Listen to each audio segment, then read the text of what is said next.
Hello my dear friends, आप सबका हमारे YouTube channel right way to learn में स्वागत है। आज हम आपके सामने हाइपरटेंशन टॉपिक से रिलेटेड DNHE 4 के प्रोजेक्ट वर्क को डिस्कस करेंगे कि आप कैसे हाइपरटेंशन से रिलेटेड टॉपिक लेकर प्रोजेक्ट वर्क बना सकते हैं। हम आपको एक आइडिया देंगे, उससे आप अपना टॉपिक सेलेक्ट कर सकते हैं और काम कर सकते हैं। चलिए हम आपको बताते हैं कि कैसे आपको अपना टॉपिक सिलेक्ट करना है। इस वीडियो को सुनकर सिर्फ हाइपरटेंशन के जिन्होंने हाइपरटेंशन टॉपिक पर काम करना है वो ही नहीं काम कर सकते हैं, बल्कि अगर किसी स्टूडेंट ने कोई और टॉपिक चूज़ करना है तो वो भी इस वीडियो की हेल्प लेकर अपना काम प्रोजेक्ट वर्क का कर सकते हैं। उनको इससे आइडिया मिल जाएगा कि उन्होंने क्या काम करना होता है। सबसे पहले हमने गूगल क्रोम को ओपन कर लिया है। मैं उस पर एक वर्ड टाइप करूंगी, कृषि कोश। कृषि कोश एक ऐसी साइट है जिस पर बहुत सारे थीसिस, बहुत सारी यूनिवर्सिटीज़ के थीसिस वगैरह अवेलेबल होते हैं, MSc के और PhD के। इस पर आपको काफ़ी आइडियाज़ मिल जाएंगे कि आप हाइपरटेंशन पर क्या काम कर सकते हैं। मैंने इसको ओपन कर लिया है, कृषि कोश को।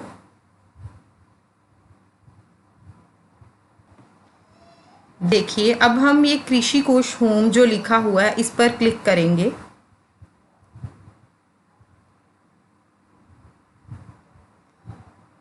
जैसे ही हमने इस पर क्लिक किया है, इसकी साइट ओपन होनी स्टार्ट हो जाएगी। ये देखिए, ये है इसकी साइट। यहाँ पर लिखा हुआ है सर्च कृषि कोश, तो मैंने यहाँ पर लिख लिया कि प्रेवलेंस ऑफ हाइपरटेंशन। आप कुछ भी लिख सकते हैं जिससे रिलेटेड आपको टॉपिक लेना है, जैसे डाइट फॉर प्रेग्नेंट वुमेन या fast food consumption among college students, कुछ भी आप टाइप कर सकते हैं। एंटर करेंगे सर्च करने के लिए। ये देखिए, जैसे ही आप नीचे जाएंगे आप देखिए कि यहाँ पर कितने सारे थीसिस आ गए हैं। Assessment of nutritional status of hypertensive women residing in Udaipur city, hypertension and its related nutritional factors, impact of nutrition education on management of hypertension, nutritional profile and risk factors of hypertensives। ये बहुत सारे topics आ जाएंगे इस पर।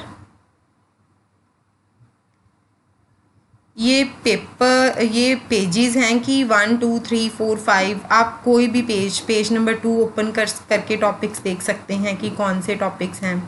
जैसे impact of dietary intervention, lipid profile पे इसका दिया हुआ है। Studies on prevalence and therapeutic management of hypertension in dogs, impact of nutrition counselling on knowledge and lifestyle modification of hypertensive subjects. चलिए हम इसको ओपन करके देखते हैं कि इसमें स्टूडेंट ने क्या काम किया हुआ है। अब और भी टॉपिक ओपन कर सकते हैं, जैसे कि ये एक टॉपिक है जो हमने ओपन किया था,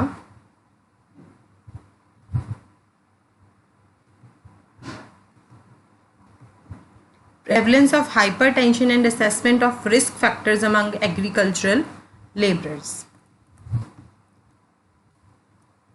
ये हम सबसे पहले इनकी मेथडोलॉजी होती है, हम उस पर जाएंगे।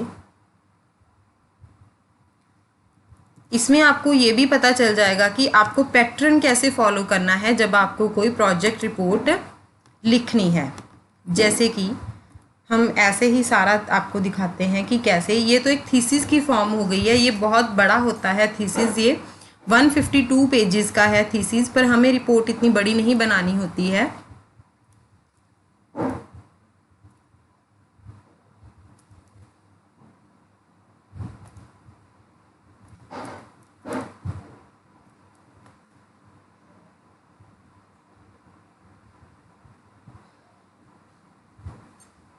जैसे ये देखिए, सबसे पहले हम लिखेंगे इंट्रोडक्शन। आप इससे इंट्रोडक्शन भी देख सकते हैं। काफ़ी सारे थीसिस ओपन करिए, जो इंट्रोडक्शन आपको अपने लिए ठीक लगती है आप वो इसमें से लें और उसको अपनी लैंग्वेज में भी कन्वर्ट कर सकते हैं। जैसे कि ये लिखा हुआ है, सबसे पहले हाइपरटेंशन को इन्होंने क्या होता है हाइपरटेंशन, उसका एक पैराग्राफ बनाया हुआ है, या पढ़ सकते हैं। और साथ में इन्होंने ये भी दिया है कि Bose et al 2007, Richard and क्लूबंडे 2007। ये यहाँ पे एट ऑल इसलिए लिखा है क्योंकि ये 2 से ज़्यादा ऑथर्स ने थीसिस लिखा होगा। जब 2 से ज़्यादा ऑथर्स ने थीसिस लिखा होता है तो पहले ऑथर का सरनेम आता है यहाँ पर, और उसके साथ यहाँ पर एट ऑल लिखा जाता है, और साथ में उसके 2007 जो उसका ईयर है वो लिखा जाता है। एक बात याद रखिएगा, आप जहाँ से भी डाटा लेंगे आपको वहाँ का रेफरेंस ज़रूर लिखना है। इन्होंने जहाँ से भी लिया हुआ है इन्होंने हर जगह उसका रेफरेंस लिखा हुआ है। आप इससे आइडिया ले सकते हैं, ऑनलाइन सर्च करिए, आपको बहुत सारे आइडियाज़ मिल जाएंगे। उसके बाद देखिए, इन्होंने ख़त्म कर दी अपनी इंट्रोडक्शन, और एंड में इन्होंने लिखा हुआ है कि हमारे ये 2 ऑब्जेक्टिव्स हैं। पहला ऑब्जेक्टिव इनका है कि ये हाइपरटेंशन देखेंगे एग्रीकल्चरल लेबरर्स में कितनी है, प्रेवलेंस देखेंगे उसकी, फिर उस रिस्क फैक्टर्स हाइपरटेंशन के फाइंड आउट करेंगे। उसके बाद आपने इंट्रोडक्शन के बाद आपने क्या लिखना है, आपके ऑब्जेक्टिव्स क्या हैं स्टडी के। फिर उसके बाद आ गया रिव्यू ऑफ लिटरेचर। ये भी आप थोड़ी सी स्टडीज़ डाल सकते हैं, जैसे कि प्रेवलेंस ऑफ हाइपरटेंशन, कि कितने % लोग कौन सी सिटी में हाइपरटेंसिव हैं, ये आपको मिल जाएंगे। आप इसमें से भी देख सकते हैं, इसमें से भी ये देख सकते हैं कि इन्होंने WHO 2003 का लिया है, ये आप लेके ऑनलाइन सर्च भी कर सकते हैं। Diet in hypertension, risk factors for hypertension, strategies for primary prevention of hypertension. आप इनमें से भी अपने टॉपिक्स बना सकते हैं कि हाइपरटेंशन में कौन सी डाइट लेनी चाहिए। ये देखिए, ये नॉर्मल लेवल इन्होंने लिखे हुए हैं। ये है इनका रिव्यू ऑफ लिटरेचर का चैप्टर पूरा, ये आप ऑनलाइन खोल कर देख सकते हैं। सबसे इम्पॉर्टेंट पार्ट है मटेरियल एंड मेथड्स, मेथडोलॉजी। सबसे पहले हम सैम्पल सेलेक्ट करेंगे कि आपने कितने सब्जेक्ट्स पे काम करना है। फॉर एग्जांपल आपने 30 सब्जेक्ट्स पे काम करना है या 60 सैम्पल्स पे आपने काम करना है, और वो कौन से एज ग्रुप के होंगे, कौन से एज ग्रुप को आप लेना चाहते हैं, कॉलेज स्टूडेंट्स को, बड़ों को, कौन से एज ग्रुप को आप लेना चाहते हैं। ठीक है। फिर plan of the study, method कौन सा अडॉप्ट करना है स्टडी के लिए, टूल्स कौन से डेवलप करने हैं और स्टडी को कैसे कंडक्ट करना है, और एनालिसिस ऑफ डाटा, ये हम डिस्कस कर लेते हैं। जैसे इन्होंने क्या किया है कि जो स्टडी थी वो केरला के एग्रीकल्चरल लेबरर्स में इन्होंने की है, उन पर एग्रीकल्चरल लेबरर्स पर स्टडी की है इन्होंने। और इसके लिए इन्होंने क्या किया कि 2000 सब्जेक्ट्स लिए जो उनकी एज 35 to 60 ईयर्स थी, और उनका ब्लड प्रेशर रिकॉर्ड किया स्टार्टिंग में। जब उन्होंने सब्जेक्ट्स को लिया तब उनका साथ में उन्होंने ब्लड प्रेशर रिकॉर्ड किया। सबसे पहले उनकी जर्नल इन्फॉर्मेशन भी ली और उनका ब्लड प्रेशर रिकॉर्ड किया। फिर उन्होंने क्या किया कि 200 सैंपल्स को उन्होंने क्लासीफाई किया, जैसे कि मेल कितने हैं, फीमेल कितने हैं, उनको उन्होंने डिवाइड कर लिया, कितने मेल हैं और कितने फीमेल हैं, और उनमें से किन का ब्लड प्रेशर इतना ज़्यादा है कि वो हाइपरटेंशन में आ गए, और कौन से ऐसे हैं जिनको ब्लड प्रेशर ज़्यादा नहीं है। तो उन्होंने क्या किया, इस लिस्ट में से उन्होंने 50 मेल्स और 50 फीमेल्स ले ली जो कि हाइपरटेंसिव है, यानी कि जिनका बीपी 120 से ज़्यादा है, और 25 और 25 फीमेल और मेल्स ले ले हैं जो कि नॉन हाइपरटेंसिव हैं। ये आपकी सिलेक्शन है कि आपको ये सिलेक्शन कैसे करनी है। इन्होंने ये सिलेक्शन ऐसे की, इन्होंने 200 सैंपल्स लिए हैं। मान लीजिए आप 60 सैंपल्स लेते हैं, 35 to 60 ईयर्स के ही आपने ले लिए सैंपल, तो आप उसमें से क्या करेंगे, मेल आप अलग ले लेंगे, फीमेल अलग ले लेंगे। जैसे आपने इक्वल लीजिएगा वो ज़्यादा इफेक्टिव रहता है कि 30 मेल्स ले लिए, 30 फीमेल्स ले लिए, ठीक है। और उसमें से आपने क्या किया, 15 हाइपरटेंसिव फीमेल्स, 15 नॉन हाइपरटेंसिव, और फिर 15 मेल्स हाइपरटेंसिव और 15 मेल्स नॉन हाइपरटेंसिव। ठीक है, पहले आपने उनको 30 मेल्स और 30 फीमेल्स में डिवाइड कर लिया, फिर आपने उनको 15-15 करके नॉन हाइपरटेंसिव और हाइपरटेंसिव में डिवाइड कर लिया। ओके, अब प्लान क्या है, एक तो वो उनका ब्लड प्रेशर रिकॉर्ड करेंगे, ठीक है, फिर एक उनका बैकग्राउंड डाटा कलेक्ट करेंगे सारा, उनके फादर का क्या नाम है, उनकी मदर का क्या नाम है, उनकी एज क्या है, वो कौन सी कैटेगरी को बिलोंग करते हैं, उनकी फैमिली जॉइंट है, न्यूक्लियर है, ये सारा डाटा आप कलेक्ट करेंगे। हमारी एक वीडियो हमने पहले भी डाली है, आप जर्नल इन्फॉर्मेशन का, उस पर भी देख सकते हैं, इसमें भी हम आपको टेबल एक दिखा देंगे। आप ये परफॉर्मा बनाएंगे, परफॉर्मा में आप ये सारा डाटा लेंगे तो ही ये कलेक्शन होगी। फिर उनका फूड कंजम्पशन पैटर्न कलेक्ट करेंगे ये लोग, फिर उनका न्यूट्रिशनल स्टेटस देखेंगे कैसे, उनकी एंथ्रोपोमेट्रिक मेजरमेंट्स लेके, और फूड वेमेंट सर्वे। एंथ्रोपोमेट्रिक में क्या आएगा, हाइट एंड वेट आएगा। चलिए देखते हैं।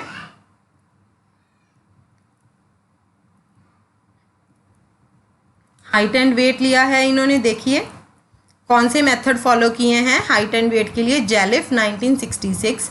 आप कोई भी काम करते हैं, आपको आपके पास उसके लिए एक रेफरेंस होना बहुत ज़रूरी है। ऐसे नहीं कि आपने हाइट एंड वेट ले लिए और ये ओके हो गया, ऐसे कुछ नहीं होता है। फिर उससे हम बॉडी मास इंडेक्स कैलकुलेट करेंगे, इन्होंने ये वाला मेथड उसके लिए फॉलो किया है। इसका बॉडी मास इंडेक्स का ये फॉर्मूला है, जो आप वेट लेते हैं वो केजी में लेते हैं, हाइट आपको सेंटीमीटर्स में लेनी होती है, इंचीज में नहीं, सेंटीमीटर्स में लेंगे तो वो ईजी रहेगा। तो आप पहले उनको सेंटीमीटर्स को मीटर में कन्वर्ट करें, फिर उसको डबल उसका स्क्वायर करें। इन्होंने वेस्ट सर्कमफ्रेंस भी लिया है, हिप सर्कमफ्रेंस भी लिया है। ये आपकी चॉइस है कि आप क्या क्या लेना चाहते हैं। ये देखिए, ये लेवल्स दिए हुए हैं कि कितने लेवल्स हैं। प्री हाइपरटेंशन के भी दिए हुए हैं, हाइपरटेंशन स्टेज 1 के, हाइपरटेंशन स्टेज 2 के। ये जब आप टेबल्स बनाएंगे तब आप डिवाइड कर सकते हैं सारी कैटेगरीज को। देखो इन्होंने सोशो इकोनॉमिक स्टेटस में क्या क्या कलेक्ट किया है, उनकी पर्सनल हैबिट्स, वर्किंग क्या है pattern, food consumption pattern. 2 interview schedules बनाए थे, हम देख लेते हैं कि इन्होंने अपने इंटरव्यू शेड्यूल की अगर कॉपी दी है तो वो उसके लिए हमें इजी हो जाएगा। जैसे इन्होंने टाइप ऑफ फैमिली देखी है, डिटेल्स ऑफ फैमिली मेंबर्स। ये देखिए, हमें इनकी फाइल में सबसे लास्ट में पेज नंबर 138 पे परफॉर्मा ही मिल गया है। आप इसको प्लीज़ कॉपी ना करिएगा, अपना दिमाग लगाकर अपनी, क्योंकि ये एक थीसिस की फॉर्म है। थीसिस यानी कि बहुत बड़ी फाइल होती है, इसका एक कॉपीराइट होता है। आप एक प्रोजेक्ट वर्क बना रहे हैं, उसमें इसका सिर्फ 10 या 20% ही थीसिस में से लिया जाएगा। ये एक बहुत बड़ा थीसिस है, इसलिए आप प्रोजेक्ट वर्क के हिसाब से जितना आपको पोर्शन चाहिए उतना ही आप लीजिएगा।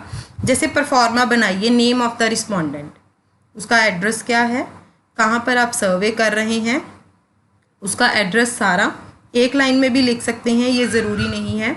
उसकी एज क्या है, फैमिली कौन सी है, जॉइंट है या न्यूक्लियर है, उसका कास्ट और रिलीजन क्या है, फैमिली साइज़ क्या है, कितने नंबर ऑफ अडल्ट्स घर में रहते हैं, कितने बच्चे रहते हैं, मैरिटल स्टेटस क्या है, मैरिड है, अनमैरिड है, सेपरेटेड है या विडोड है। फिर ये composition, education and occupation of family members.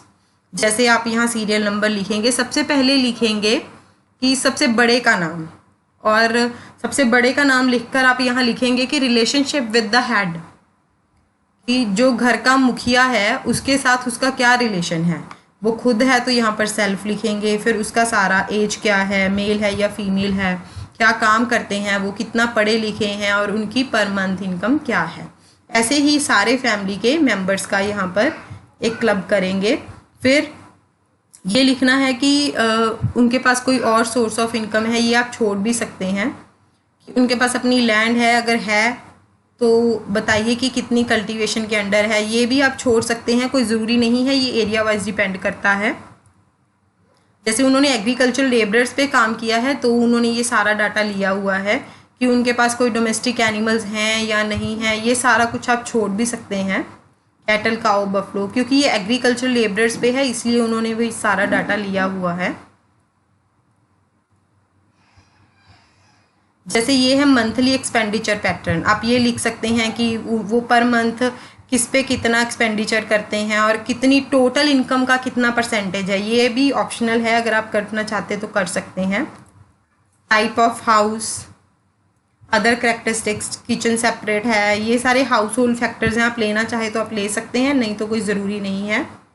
कि वो फ्यूल कौन सी यूज़ करते हैं, लकड़ के थ्रू खाना बनाते हैं, एग्रीकल्चर वेस्ट के थ्रू, काऊ डंग, सॉ डस्ट, कैरोसिन, एलपीजी कैसे करते हैं।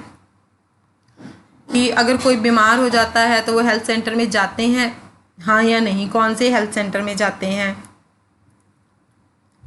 तो पिछले 1 साल में ये ज़रूरी हैं चीज़ें लिखने के लिए। पिछले 1 साल में उनको इसमें से कोई डिजीज़ हुआ है तो कौन सा हुआ है।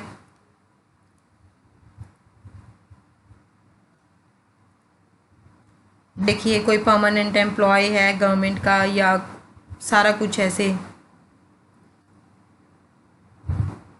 देखिए ये हैं काफ़ी फॉर्मे में आप लिख सकते हैं। पर्सनल हैबिट्स आ गई हैं, वो स्मोकिंग करते हैं, टबैको लेते हैं, अल्कोहल कंजम्पशन है। मेडिकल हिस्ट्री ये बहुत ज़रूरी है, ये आपको लेनी पड़ेगी।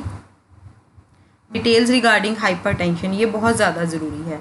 क्या आप ब्लड प्रेशर रेगुलरली चेक करते हैं अपना, यस और नो। अगर करते हैं तो कितनी देर बाद करते हैं, 1 दिन बाद, 2 दिन बाद, 3 दिन बाद। या आप हिंदी में भी बना सकते हैं, इंग्लिश में ज़रूरी नहीं है। अगर आपका प्रोजेक्ट वर्क इंग्लिश में है तो इंग्लिश में बनाइए, अगर हिंदी में है तो हिंदी में बनाइए। किसी को टाइपिंग मुश्किल लगती है बनानी तो आप हैंड रिटन करके उसकी फ़ोटो कॉपीज़ करवा लीजिए। जैसे आप 30 पार्टिसिपेंट्स पे काम करेंगे तो आप इसकी 30 कॉपीज़ करवा लीजिए। वैसे मैं आपको एक आइडिया देती हूँ कि आजकल गूगल फॉर्म्स बन रहे हैं, आप गूगल पे या यूट्यूब पर जाकर देखिए कि गूगल फॉर्म्स कैसे बनते हैं, आपको बहुत सारी वीडियोस मिल जाएंगी। तो उससे क्या होगा कि आप बड़े लोगों को या जो भी एज ग्रुप के लोगों पे आप काम करना चाहते हैं, आप उनको लिंक भेजिए, वो आपको फॉर्म ऑनलाइन ही फिल कर कर भेज देंगे। फैमिली हिस्ट्री क्या है हाइपरटेंशन की, ये इंपॉर्टेंट डाटा है, ये हमें लेना है कि कौन से मेंबर को हाइपरटेंशन है और कौन सी एज में है। ये है फूड कंजम्पशन पैटर्न का डाटा जब उन्होंने कलेक्ट किया। ये देखिए कि सीरियल्स खाते हैं तो डेली खाते हैं, मंथली खाते हैं, कब खाते हैं, दालें खाते हैं, कब खाते हैं, ये इसको फूड फ्रीक्वेंसी कहते हैं। ये डाटा आप ज़रूर कलेक्ट करिए। जैसे details about frequency of meals per day, details about meal planning, करते हैं या नहीं करते हैं। क्या आप कोई अपनी हाइपरटेंशन को कंट्रोल करने के लिए कोई फूड पर रिस्ट्रिक्शन लगाते हैं, हाँ या ना। हाँ लगाते हैं तो कौन सी, नहीं लगाते तो क्यों नहीं लगाते। कोई स्पेसिफिक फूड आप अपनी हाइपरटेंशन को कंट्रोल करने के लिए कौन सा ऑयल यूज़ करते हैं आप, अचार खाते हैं, पापड़ यूज़ करते हैं, डेली फ्राइड फूड्स खाते हैं तो कौन से खाते हैं। नमक इंटेक की डेली की उनकी क्या है, रिस्ट्रिक्शन है या नहीं है। ये आपका एक परफॉर्मा हो गया है। ये परफॉर्मा आप कलेक्ट करिए। इसमें जैसे एंथ्रोपोमेट्री की डिटेल्स नहीं है वो आप डाल सकते हैं, हाइट और वेट की। फूड कंजम्पशन पैटर्न का हो गया है इसमें, ठीक है। उसके बाद आप बनाएंगे इसके डाटा कलेक्ट करने के बाद हमें बनाने हैं इसके टेबल्स बहुत इंपॉर्टेंट होते हैं। हम आपको एक बार झलक मरवा देते हैं कि कौन से। ये देखिए जैसे इनका ये टेबल है रिलीजन में, कि जैसे इन्होंने डिवाइड की थी, हम 30-30 में डिवाइड करेंगे तो वैसे ही ये कंट्रोल और एक्सपेरिमेंटल वो लोग हैं। कंट्रोल वो होते हैं जो हाइपरटेंशन में नहीं है, एक्सपेरिमेंटल वो हैं जिन पे इन्होंने एक्सपेरिमेंट किया है। आपको इतना डिटेल में जाने की ज़रूरत नहीं है कंट्रोल एंड एक्सपेरिमेंटल, आप सिर्फ हाइपरटेंशन मेल और फीमेल ले सकते हैं, ठीक है। इनका कि मेल में कितना है और फीमेल में कितना है। अगर आप हाइपरटेंशन और नॉन हाइपरटेंशन पे करते हैं तो उनका टेबल बना सकते हैं, ऐसे टेबल बनते हैं। इन्होंने नंबर ऑफ फैमिलीज लिखी हैं, ठीक है, सिर्फ इन्होंने नंबर डाले हैं, कोई मीन कलेक्ट नहीं किया, काउंट करके लिखा है कि कितनी फैमिलीज थी जो वो ज्वाइंट हैं, कितनी न्यूक्लियर थी। ये भी नंबर ही लिखे हुए हैं फैमिलीज के, या आप मेंबर्स के नंबर लिख सकते हैं। Educational status, primary school, high school, ये सब कुछ।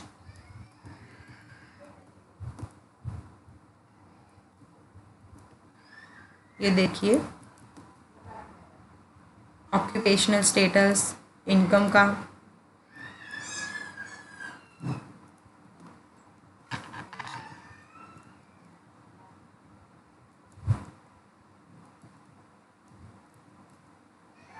ये हाउसिंग की कंडीशंस का। ये ज़रूरी नहीं है, हम मेन टेबल्स देखेंगे कि कितने वेजिटेरियन है, कितने नॉन वेजिटेरियन है, ये देखेंगे। जैसे ये फूड कंजम्पशन का टेबल है, ये है डी मीन्स डेली। डेली कितने लोग सीरियल्स कंज्यूम करते हैं 50। ये ब्रैकेट में इन्होंने लिखी हुई है परसेंटेज। हम अपनी एक वीडियो में बताएंगे कि आपको परसेंटेज कैसे निकालनी है।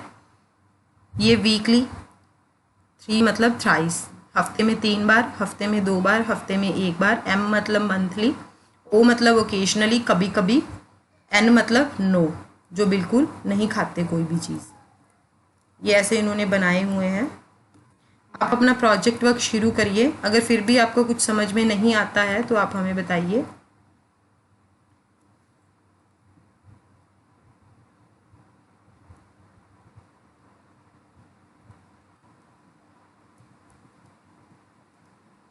हाइट वेट के टेबल्स भी हम आपको किसी के दिखा देंगे, वो सारे सेम ही होते हैं।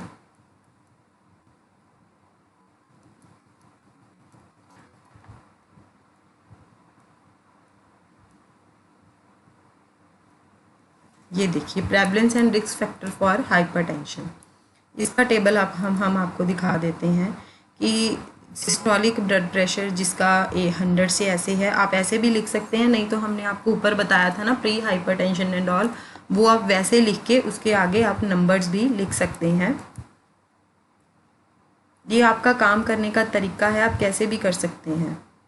जैसे देखिए ये इन्होंने किया हुआ है, बिलो नॉर्मल कितने लोग थे, कितनी मेल्स और कितनी फीमेल्स, ब्रैकेट में इन्होंने परसेंटेज लिखी हुई है।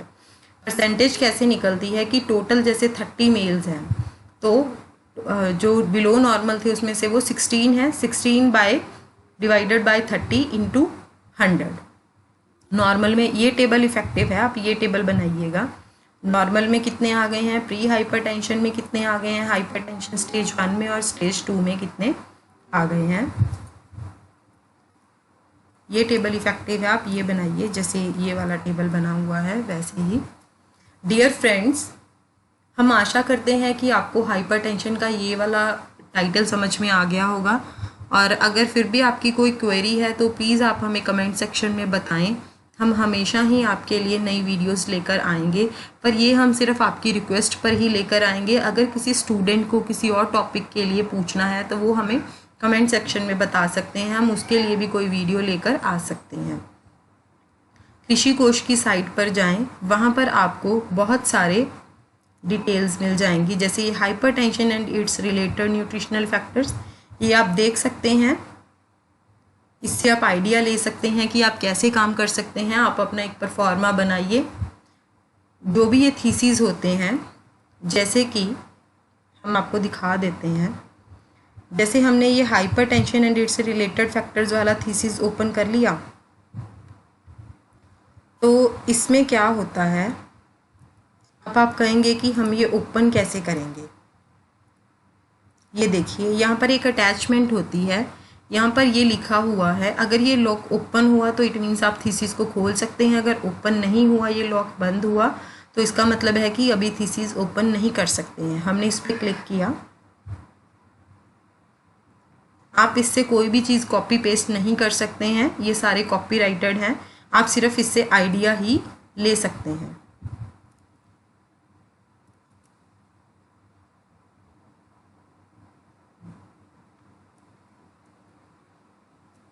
ये ऐसे थीसिस ओपन हो जाएगा जब आप उस लिंक पे क्लिक करेंगे।